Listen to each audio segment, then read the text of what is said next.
Mesdames et messieurs, bonsoir. Bienvenue dans cette grande édition, mais d'abord les sommaires. La réunion pour l'élaboration de draft 1 et 2 de la politique foncière de la province de l'Équateur s'est ouverte ce mercredi en présence des différents services para-étatiques, privés et autorités traditionnelles. Le chef de l'État, Félix Antoine Tshisekedi, a réuni autour de lui ce mardi le haut commandement de FARDC et de la police nationale congolaise pour une causerie morale.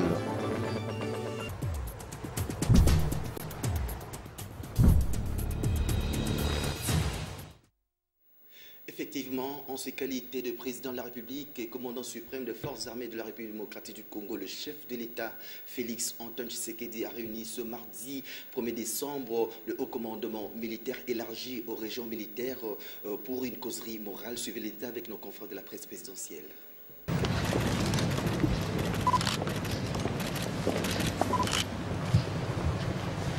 Tous ou presque ont répondu à l'invitation du président de la République, Félix-Antoine Tshisekedi Tshilombo, état-major commandement des FARDC et de la police nationale, commandant des zones de défense et leurs états-majors, officiers responsables des zones de défense et régions militaires, chefs des groupes et bases des forces navales et aériennes, bref, tous les hauts commandements militaires élargis aux services spécialisés de la police ont assisté à la causerie morale du commandant suprême.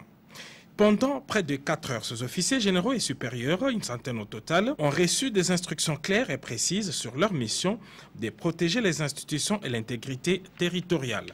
À l'issue de cet échange, les hauts gradés de l'armée et de la police nationale ont renouvelé l'acte d'engagement de la loyauté et fidélité au commandant suprême.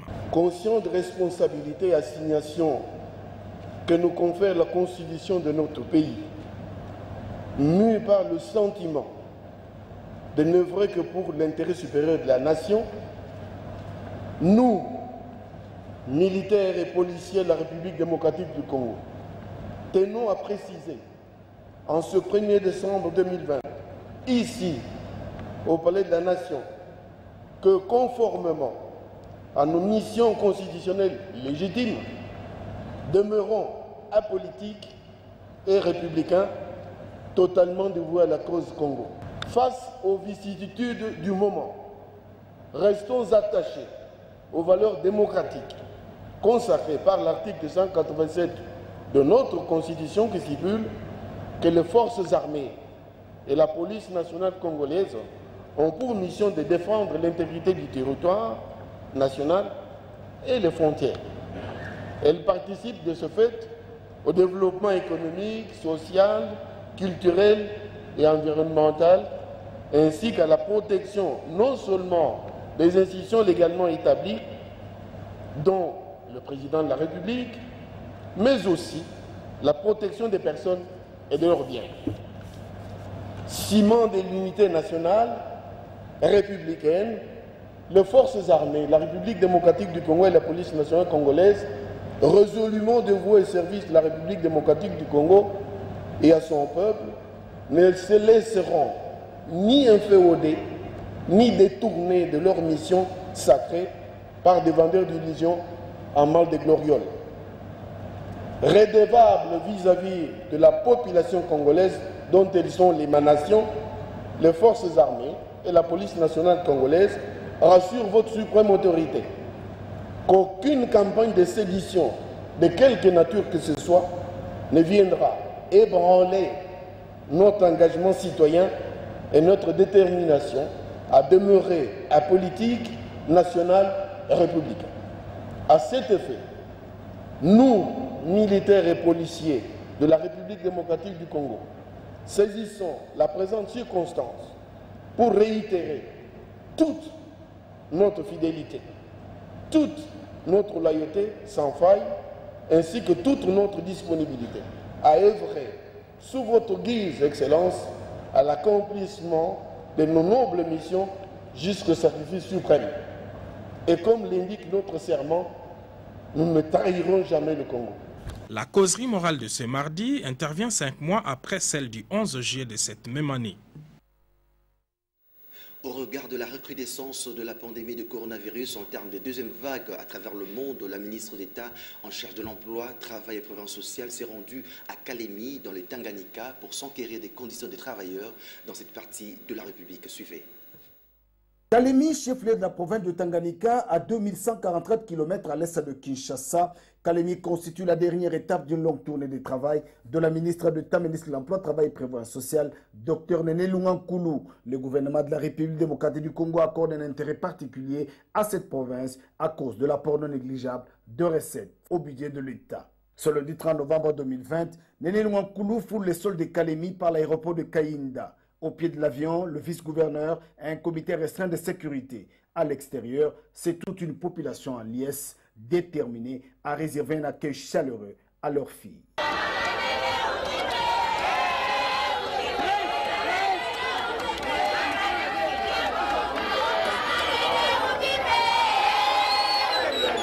Après les civilités au gouverneur Zoé Kabila, démarre une longue journée de travail. Au bâtiment Picagel de Kalemi, les différents responsables des sociétés et entreprises sous tutelle, l'inspection du travail, tous sont là pour une importante communication de la ministre d'État. La patronne de l'emploi a invité le service à respecter chacun sa mission tout en précisant que le respect des textes réglementaires reste une garantie pour le bon fonctionnement de l'administration publique. Après cette importante réunion, cap vers la division de l'emploi, travail et prévoyance sociale. Ici, à l'absence du chef de division, parti en congé sans informer sa hiérarchie, la ministre d'État a instruit le ministre provincial du Travail de prendre toutes les mesures pour faire appliquer la loi. À la direction provinciale de la CNCS, Néné Lungankulu est accueilli par le directeur provincial et son staff. Une visite guidée s'ensuit avant de présenter à la ministre d'État quelques difficultés, notamment la montée des eaux du lac Tanganyika qui risque d'emporter les bâtiments de la CNCS. De la CNCS, la ministre d'État s'est rendue à l'inspection du travail. Ici, un conflit oppose l'inspection du travail avec l'entreprise Safricas au sujet du bâtiment. En attendant, le courrier qui suit son cours normal au gouverneur de province, Néné Lungankulu a instruit le ministre provincial de prendre toutes les dispositions pour protéger les patrimoines de l'État. Dès l'inspection du travail, la ministre d'État s'est rendue à l'INPP Kalemi. Elle a encouragé le personnel qui, malgré les manques d'équipement, tient bon pour assurer la formation professionnelle. Et une mission de travail qui a permis à la ministre d'État d'évaluer les programmes poules de marins qui doit être réactivé dans la province du Tanganyika pour l'encadrement des pêcheurs. C'est à 17h30 que la délégation gouvernementale a quitté Kalemi pour Lubumbashi avant de gagner Kinshasa, la capitale. Direction Équateur, où s'est ouvert ce mercredi 2 décembre un atelier de 2 jours de draft, d'élaboration des drafts 1 et 2 pour une politique foncière de la province. Il faut dire que 35 personnes tirées des différents services para-étatiques, privés et autorités morales prennent part à ces assises. Suivez ces reportages signés pour vous par José Mazao Soukouma. Atelier d'élaboration du document de politique foncière de la République démocratique du Congo dans la consultation provinciale sur le processus de la réforme foncière en RDC du mercredi 2 au jeudi 3 décembre dans la salle de réunion Bébé Yongo du bâtiment administratif de la ville de Mbandaka. Organisé par le Centre d'appui à la gestion durable des forêts tropicales KGDEFT, cet atelier rentre dans le cadre du programme d'appui à la réforme foncière. Selon le chef de la délégation, Augustin Poi, consultant CONAREF de UN Habitat, l'objectif est de mettre en place le draft 2 de la politique foncière de la RDC à partir du draft 1. Le consultant de KGDEFT UN Habitat, Patrick Mutombo, a certifié que 35 participants ciblés dans les structures étatiques, para-étatiques, que privées, les forces vives de la société civile, les autorités coutumières y prennent part. La cérémonie de lancement et de clôture était présidée personnellement par le gouverneur de l'Équateur, Bobo Bolumbu Boloko, entouré de quelques membres de son gouvernement. Vous le savez, l'humanité entière a célébré ce mardi 1er décembre la journée internationale de lutte contre le VIH-Sida. Dans ce reportage que vous allez suivre, Jenny Tamboué vous présente des statistiques avec des chiffres alarmants de personnes vivant avec cette pandémie. Solidarité mondiale et responsabilité partagée, c'est sur ces thèmes que l'humanité tout entière a célébré la journée mondiale de lutte contre le sida. En RD Congo, 450 000 personnes vivaient avec le VIH en 2018 selon l'ONU-SIDA et 17 000 en sont mortes. Le docteur Mboyon Koso Aimé, médecin directeur du programme national multisectoriel de lutte contre le sida, insiste sur le mode de prévention et démontre l'importance de cette journée. La journée mondiale de lutte contre le sida, c'est un moment particulier pour la mobilisation encore de communautés, mais aussi un jour de plaidoyer, parce que ça nous permet de faire le bilan par rapport à tout ce qui a été fait durant l'année et de remobiliser davantage aussi bien les autorités gouvernementales, les communautés, les partenaires au développement pour davantage soutenir la riposte au VIH. Entre-temps, les droits de personnes atteintes de VIH doivent être respectés. Voilà pourquoi les centres d'expertise en droits humains et criminologie, CEDUC, s'engagent à la protection et promotion des droits de personnes vivant avec le sida. Nous sensibilisons également pour la lutte contre le VIH-Sida, mais également nous prêchons le bon comportement, le respect des mesures barrières quant au coronavirus. Pourquoi? Parce que lorsqu'on est déjà fragile, lorsqu'on est déjà atteint du VIH-Sida, c'est qu'on a des prédispositions à ce que le corona vous emporte. Il faut reconnaître qu'actuellement, plusieurs personnes ont accès aux antirétroviraux en RD Congo et dans le monde, afin d'empêcher la transmission du virus à d'autres personnes. Suivez à présent notre rubrique Actualité vue par les autres. Esther Badibébé a tendu son micro à Richard Chako, rédacteur en chef à la RTGA.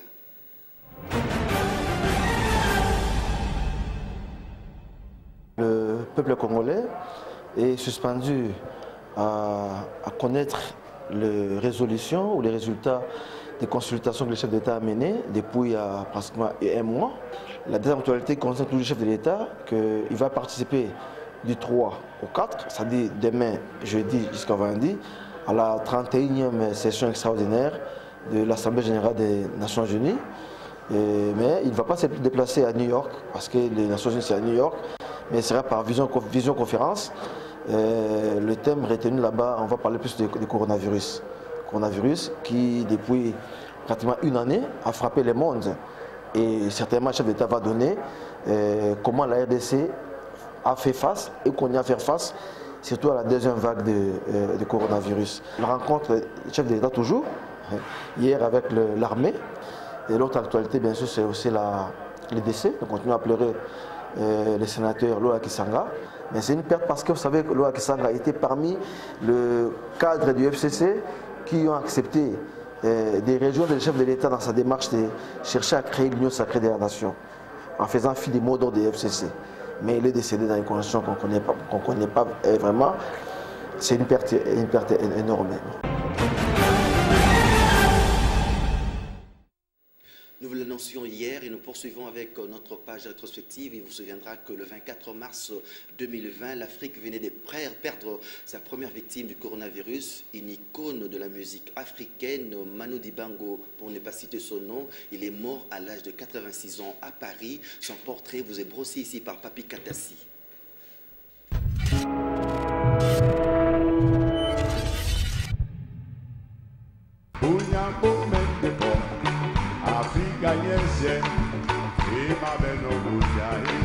Né en 1933 à Douala au Cameroun, fils d'un fonctionnaire et d'une couturière, il baigne dans deux cultures, celle de la musique sacrée qu'il attend au temple protestant et celle de la musique traditionnelle africaine. Manu Dibango débarque en France, à Marseille, en 1949 pour ses études. Il a 15 ans, direction La Sarthe et Saint-Calais. Il y fondera en 1997 Soir au village, un festival de musique qui durera 18 ans. Il y passera son adolescence dans une famille d'accueil, découvre la vie française et la musique. Il y rencontre Francis Bébé qui sera comme lui à l'origine d'un nouvel essor de la musique africaine. Les deux hommes forment un groupe de jazz. Manu Dibango se met au saxophone et commence à jouer à Saint-Germain-des-Prés aux grandes dames de son père qui lui coupera les vivres. Entre la France et la Belgique, Manu Dibango débute sa carrière de musicien, écume le club, joue même avec Gilbert Bécaud. Après un retour en Afrique, au Zaïre, où il intégra le groupe African Jazz de Grand Calais, Manu Dibango revient en France en 1964. Il se passionne pour le soul, accompagne Dick Rivers et Nino Ferrer, à l'orgue, mais aussi Michel Fugain, Mike Brand et Gérard Mancette. Son premier album, Saxi, est parti et publié en 1969. Mais c'est le Soul Makossa qui le propulse au sommet aux ISA, où Ahmed Ektegoun, le puissant boss d'Atlantique, le recrute. Ces tournées sont un succès. En 1974, il joue en compagnie de James Brown et Baby King à Kinshasa lors du combat du siècle entre Mohamed Ali et George Foreman.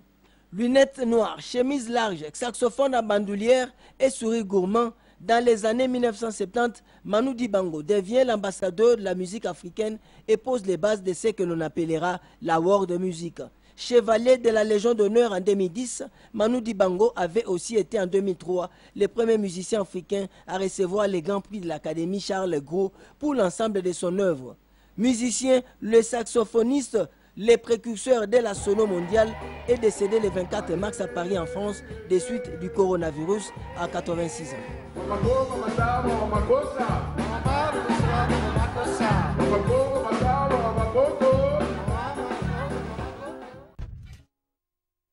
Et le 24 avril 2020, le président de la République va décréter l'état d'urgence avec une litanie des mesures afin de réduire le risque de propagation. Suivez.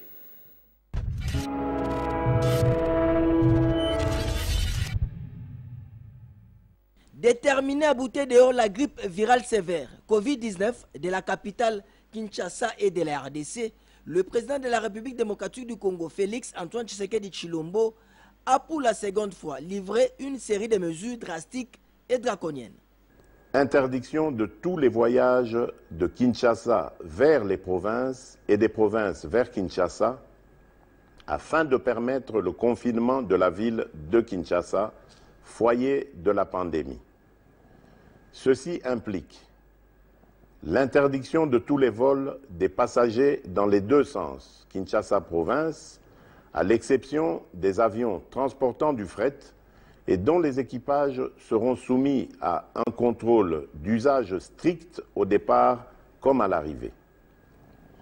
L'interdiction de tous les mouvements migratoires par le transport en commun, des bus, camions et autres véhicules de l'intérieur vers Kinshasa et de Kinshasa vers l'intérieur. Enfin, devant la gravité et le caractère dangereux que comporte cette situation, je décrète l'état d'urgence en tenant compte de la situation sécuritaire qui prévaut en ce moment dans notre pays en rapport avec la pandémie à coronavirus.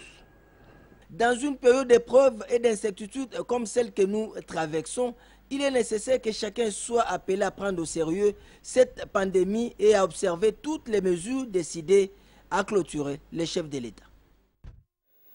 Dans le souci d'adapter ces mesures annoncées par le chef de l'État au quotidien des Kinois, Jean-Tini Ngobilambaka, gouverneur de la ville de Kinshasa, va ordonner aux chauffeurs, aux motards de pouvoir réduire le nombre de passagers, une décision qui va peser certainement sur le compte de conducteurs. Suivez.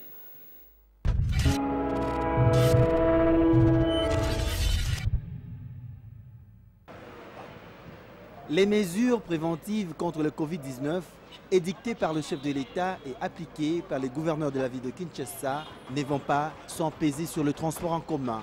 Certains chauffeurs saluent cette décision relative à la réduction des passagers à bord de véhicules, du reste bénéfique pour la santé publique, mais ils déplorent le fait que le prix du carburant à la pompe n'a pas été revu à la baisse, ni les versements auprès de leurs patrons. Ajoutez à cela les tracasseries occasionnées par les policiers de roulage.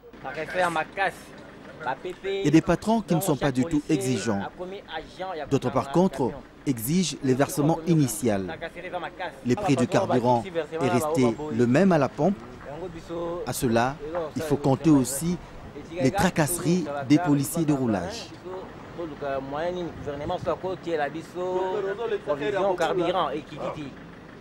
D'autres, par contre, n'ont pas de problème de versement, d'autant plus que leurs patrons ne sont pas du tout exigeants. Mon patron n'est pas exigeant. Je verse 20 ou 23 000 francs. Il perçoit, il n'est pas du tout exigeant. Même les taxis motos sont frappés par ces mesures.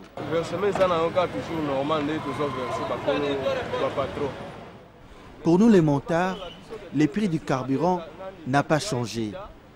Moi, mon patron attend toujours le versement initial.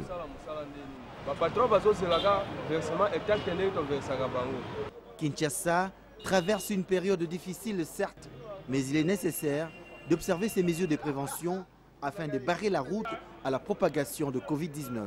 L'autorité compétente devra aussi revoir à la baisse les prix de carburant afin de compenser les manques à gagner, tout en instruisant aussi les policiers de roulage afin qu'ils arrêtent toutes ces tracasseries à un moment si crucial. À peine que Kinshasa, la capitale, compte ses morts, il faut dire que la psychose gagne du terrain, si bien que les Kinois se lancent dans l'usage de plantes médicinales dont les Congo Bololo sans mesurer les conséquences de leur innocuité.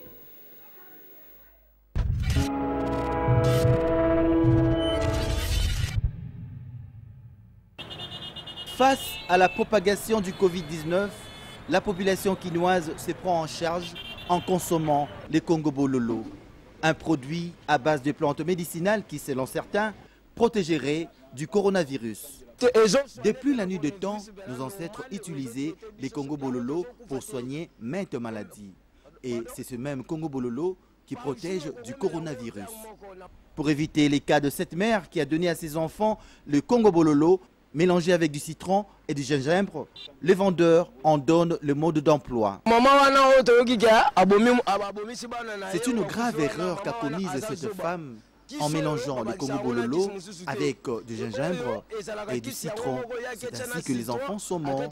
Normalement, on chauffe le Congo Bololo dans l'eau et puis on en extrait de l'eau verte que l'on consomme un verre par jour. Demi-verre pour enfants, un verre pour adultes.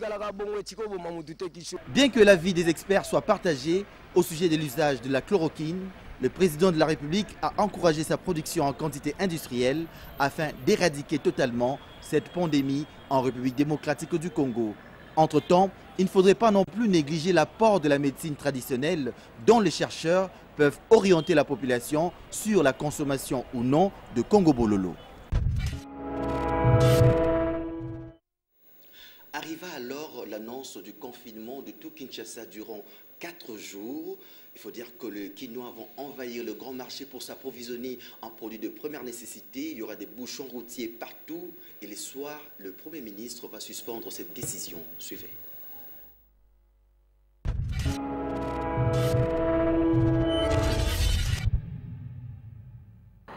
Considérée comme l'épicentre de la pandémie du coronavirus dans la capitale Kinshasa, la commune de la Gombe n'a pas reçu ses visiteurs comme d'habitude. Pourtant, le samedi 28 mars 2020, une journée pleinement ouvrable. Le controverse suscité par les décisions prises par le gouverneur de la ville de Kinshasa, Jontini Ngobila, de confiner totalement la capitale Kinshasa pour 3 semaines d'une manière intermittente, ont été annulées tout simplement par le Premier ministre chef du gouvernement, Sylvestre Ilunga Ilunkamba, pour plusieurs raisons. Cette confusion a justement créé un désintéressement de la population quinoise qui a préféré rester à la maison. C'est l'image d'une ville morte que présente Kinshasa.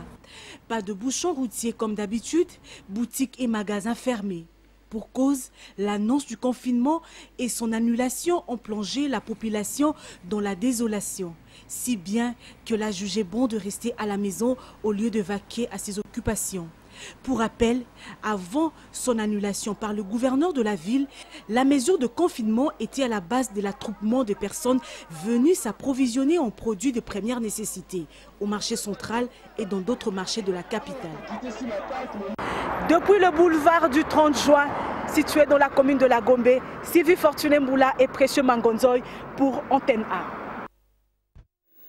On va à présent faire le tour des actualités africaines avec nos confrères de la Voix de l'Amérique.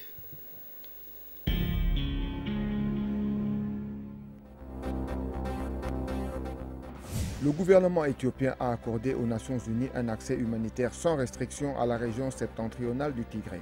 Cette région est quasiment coupée du monde depuis le 4 novembre en raison de l'offensive militaire des forces fédérales contre le Front de libération du peuple du Tigré. En RDC, 3 pygmées et un militaire ont été tués lundi dans des heurts près du parc national de Kaouzi-Biega dans la province du Sud-Kivu. Les pygmées auraient voulu récupérer de force des sacs de charbon de bois saisis par des militaires d'après les autorités locales. Au Nigeria, la police a libéré 10 personnes, dont 4 nouveau-nés, d'une maternité illégale dans l'état d'Ogun. Les femmes ont expliqué à la police que le propriétaire de la maternité payait des hommes pour les mettre enceintes et vendait ensuite les nouveau-nés. Au Maroc, les autorités espèrent lancer d'ici la fin de l'année une campagne visant à vacciner en 3 mois quelques 20 millions d'adultes contre le Covid-19. Selon le ministre marocain de la Santé, le lancement de la campagne dépend de la validation des vaccins, mais aussi du calendrier de livraison des producteurs.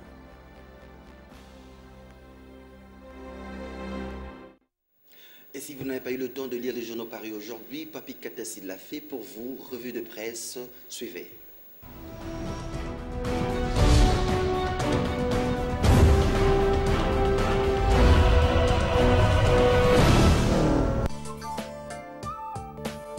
Cash FCC, ça sent mauvais, s'exclament les tabloïds de la République de ce 2 décembre 2020. À la veille du discours de clarification, fixation, cessez-le du chef de l'État, nous dit notre confrère, la tension ne cesse de monter au sein des partis à la coalition au pouvoir. Les sorties publiques du FCC et du Cash, particulièrement l'Union pour la démocratie et le progrès social, se multiplient de part et d'autre sur fond d'invectives et des menaces de mort à l'endroit des leaders respectifs de la coalition. Qu'est-ce qui va se passer au lendemain de l'adresse du président Félix Antoine Tshisekedi Tshilombo? Survie de la coalition, nouvelle majorité parlementaire avec ou sans dissolution de l'Assemblée nationale, s'interroge la République. Pour notre confrère, l'opinion se perd en conjecture, c'est la fièvre de l'attente.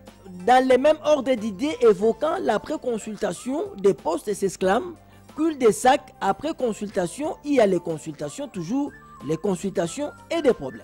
Pour notre confrère, pour peu que l'on sache lire les signes et entre les lignes, il ne fait pas bon être Tshisekedi après les consultations. Aujourd'hui, poursuit notre confrère, le chef de l'État paraît victime de ces annonces tonitruantes des créations de l'Union sacrée de la nation et du salut du peuple et la loi suprême. Deux projets qui lui paraissent impossibles à construire, leur réalisation ayant pour préalable le démolissement du deal géniteur et générateur de son pouvoir.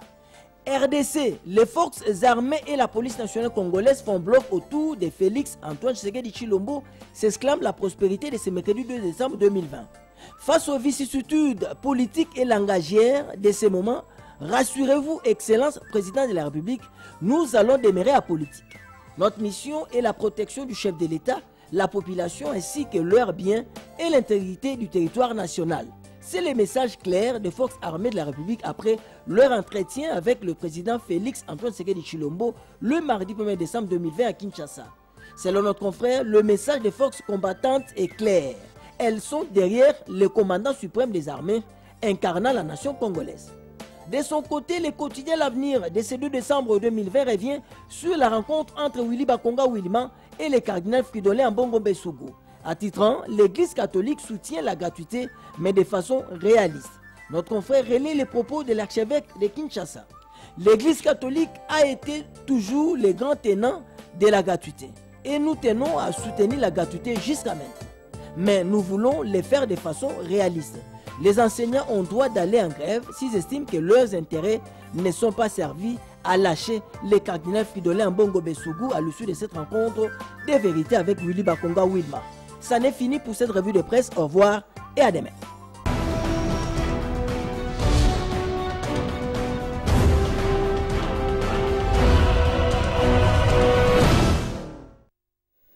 Si vous nous avez pris en cours ou pratiquement à la fin, nous vous prions de suivre la rediffusion de cette édition à 0 heure, mais pour vous faire une idée, nous vous proposons de suivre ce rappel de titre. La réunion pour l'élaboration de draft 1 et 2 de la politique foncière de la province de l'Équateur s'est ouverte ce mercredi en présence des différents services para-étatiques, privés et autorités traditionnelles. Le chef de l'État, Félix Antoine Tshisekedi, a réuni autour de lui ce mardi le haut commandement de FARDC et de la police nationale congolaise pour une causerie morale.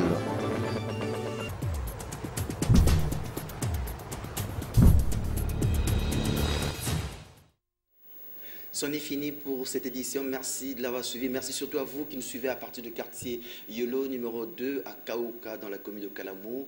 Excellent suite de programme sur la chaîne des références.